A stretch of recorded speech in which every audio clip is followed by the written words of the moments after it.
অনেক কথা বলবার আছে আমার, তবে সবার আগে নিরঞ্জনের কথা বলতে হবে আমাকে। নিরঞ্জন আমার বন্ধুর নাম। আর কোনো নাম কি ছিল তার?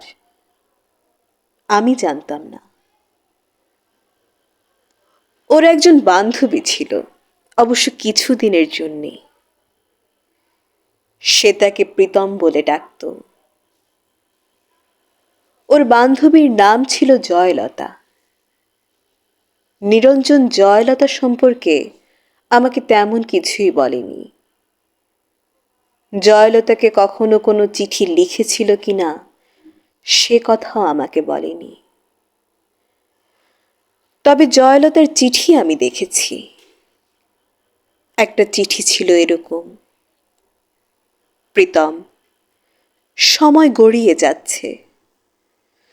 তুমি বলছো এখন দুঃসময়, কিন্তু আমি জানি দুঃসময়ই সুসময়, যদি কেউ তাকে ব্যবহার করতে জানে।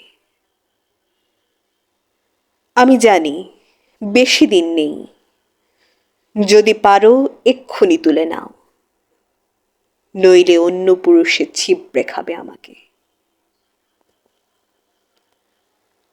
আমার ঘরে বসে সিগারেট টানতে টানতে নিরঞ্জন চিঠিটা চুপ করে এগিয়ে দিয়ে বলেছিল, বিভু, চিঠিটা পড়ুন।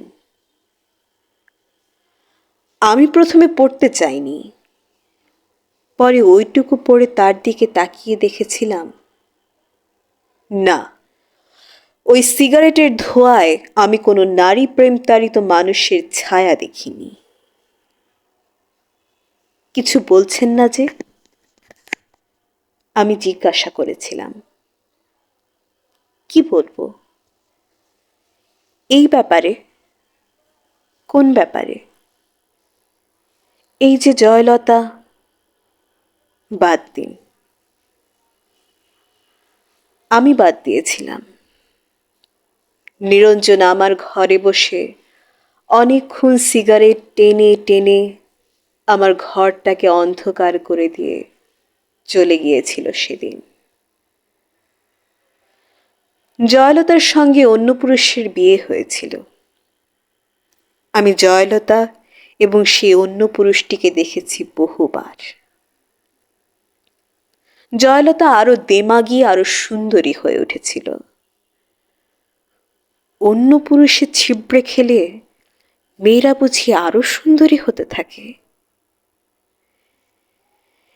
এই কথার সূত্রে সেদিন নিরঞ্জন আমাকে বলেছিল, আহ, মানুষকে এত ক্ষুদ্রার্থে নেবেন না। মানুষ এত বড় যে আপনি যদি মানুষ শব্দটি একবার উচ্চারণ করেন, যদি অন্তর থেকে করেন উচ্চারণ, যদি বোঝেন এবং উচ্চারণ করেন মানুষ, তো আপনি কাঁদবেন। আমি মানুষের পক্ষে, মানুষের সঙ্গে এবং মানুষের জন্যে। হ্যাঁ, মানুষের মুক্তির জন্য নিরঞ্জন মিছিল করত।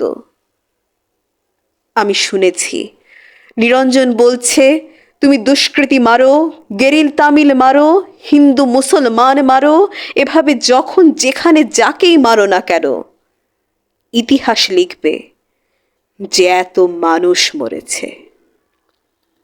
বড়ই করুণ, বড়ই দুঃখজনক। শক্তির সপক্ষে তুমি যারই মৃত্যু উল্লেখ করে উল্লাস করো না কেন, মনে রেখো মানুষই মরেছে। এই ভয়ঙ্কর সত্য কথা নিরঞ্জন বলেছিল। মিছিলে হাত উঠিয়ে বলেছিল, এভাবে মানুষ মারা চলবে না, মানুষকে বাঁচতে দাও। নিরঞ্জন আমার বন্ধু। নিরঞ্জন বাঁচেনি। তার উদ্যত হাতে লেগেছিল মানুষেরই হাতে বানানো বন্দুকের গুলি। হ্যাঁ, বুকেও লেগেছিল, যেখান থেকে মানুষ শব্দটি বড় পবিত্রতায় বেরিয়ে আসতো। সেই লাশ আমার বন্ধু নিরঞ্জনের সেই লাশ আমি দেখেছি, রক্তাক্ত ছিন্ন ভিন্ন লাশ।